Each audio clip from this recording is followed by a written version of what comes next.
Gusto mo bang hahanap-hanapin at maging patay ng patay ang feelings ng iyong karelasyon sa iyo? Kung oo, please continue watching.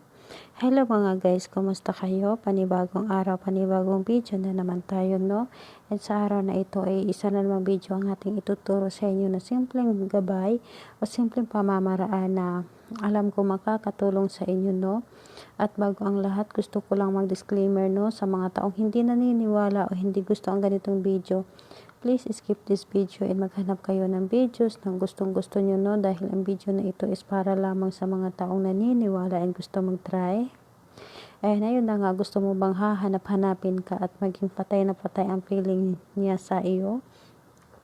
At gusto mo rin bang pabalikin ang taong dating nang iwan sa iyo? Dahil itong video na ito is pwede rin ito sa taong iniwan ka, no? At pwede natin silang pabalikin gamit nito, no? And magtatanong ka, sis, pwede ba yan sa babae ito, babae, lalaki ito, lalaki? Yes, pwede, no? Basta't nagmamahalan kayo at legit yung pagmamahalan ninyo, no? O may relasyon talaga kayo. And ayun, syempre, kapag gagawa tayo nito is kailangan natin ng materialis, no? Ano-ano bang ating materialis? Una, kukuha lang tayo ng plastic bottle or buti ng mineral at puting papel at syempre panulat. And ayun,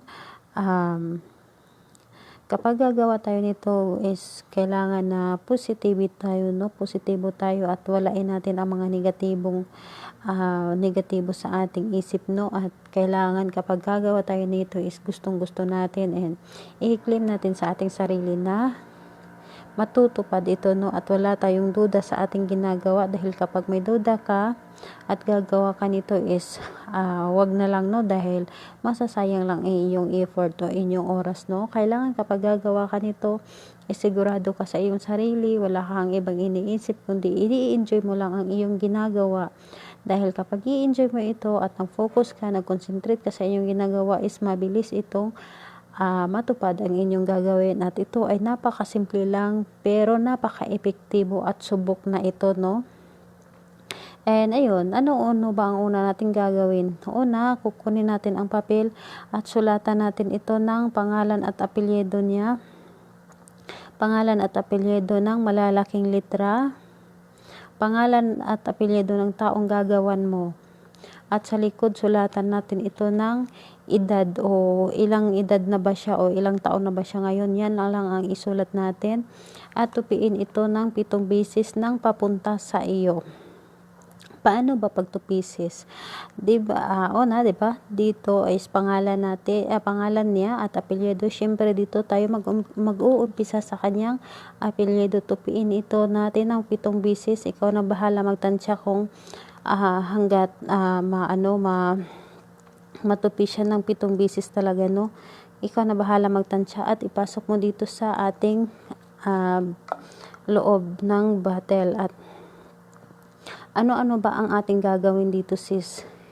Wag mo muna natin itong takpan at banggitin natin ng 7 beses ang pangalan ng taong ating ginagawa, no? 7 beses talaga.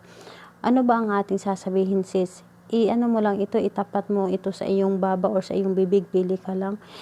Sabihin mo, pangalan niya, apelyido, ramdamin mo na kailangan kita at bumalik ka na. Again, pangalawa, pangalan niya, apelyido, ramdamin mo na kailangan kita at bumalik ka na.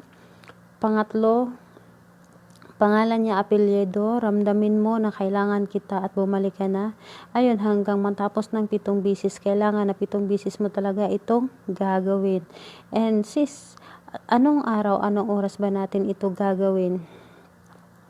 Pili ka lang sa araw, no? At sa oras naman, sa araw is Tuesday or Friday. Pili ka lang sa araw kung saan ka na mas may time, no? O available. Pili ka lang sa Tuesday or Friday. And pagkatapos natin ito is kailangan natin takpan, no? Kapag nakausap na natin ito or nabulungan na natin. And Tuesday or Friday lang. Tapos sa oras naman is wala namang sa oras kung anong oras na available ka, no?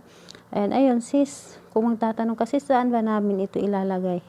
ilalagay mo ito sa ibabaw ng iyong cabinet. Kailangan sa ibabaw talaga, no? Ikaw na bahala kung saan mo ito pwedeng ilagay, basta sa ibabaw talaga. Ibabaw mo talaga ito ilagay. Pili ka lang kung saan ang mas komportable ka. Kailangan kapag gagawa ka nito, no, is ikaw lang mag-isa at wala kang kasama at walang nakakaalam. Itago mo ito sa ibabaw na parte ng inyong lalagyan at kailangan walang makakakita, no? And ayun, kailangan na, yun nga sabi ko, kailangan na positibo ka lang at burahin ninyo ang mga negative vibes sa inyong isipan, no? And tawag nito, don't forget to subscribe to my channel, and kapag may katanungan kayo, request, please let me know sa pag-comment sa baba para magawa natin ng request. And tawag nito, sa mga gustong mag-friend request sa akin, i-search nyo lang ako sa Facebook na Lynn Quaresma, kasi daming nag-aano sa akin, no, kung ano ba ang Facebook account ko, no? Kaya i-search nyo na lang ako. And yun lang, sana ay makatulong ito sa inyo at balitaan ninyo ako kung ano ang nangyari sa inyong ginagawa, no?